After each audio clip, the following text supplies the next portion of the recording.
అది చెప్పరా బావా? ఏముంటదిరా అత్తారింట్లో కొత్తగా వచ్చాం. అదేలే బానే ఉందిరా. నీదెట్లా ఉంది అక్కడ? బానే ఉందా? రా బాబు ఏదో కాలిన వాసన వస్తుంది. మళ్ళీ చేస్తున్నాను. ఏయ్ నెయ్యా? లేదా నెయ్యి చేస్తున్నావా? నెయ్యి ఎంత బాగా వచ్చిందో. లేదా ఏం చేస్తున్నావు లేదా? నీకు వచ్చాను. నీకు వచ్చావా? గోకుడుందా? గోకుడా? గోకుడే. ఎవరిని గోకాలి? గోకడం కాదు, గోకుడి గోకుడి. గోకుడంటే అది అది అది గోకుడి కదా. దాంట్లో ఎందుకు నవ్వుతున్నావు?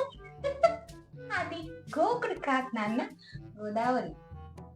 మా ఊర్లో అది గోకుడు అంటారు. మీ ఊర్లో ఏదైనా అంటారు కానీ అది గోదావరి. మరి ఏంటి ఏంటి అంటే అది గోకుడు కాదా? చెప్పా కదా అది గోదావరి. అంటే మా సైడ్ దాన్ని గోకుడు అంటారు. దాంట్లో పంచదార వేసుకుని తింటాము. మేము అన్నంలో తింటాం గోదావరి అని. ఏంటో గోదావరి అంటుంది, కొన్ని రోజులైతే కృష్ణ అంటది, కొన్ని రోజులైతే కావేరి అంటది.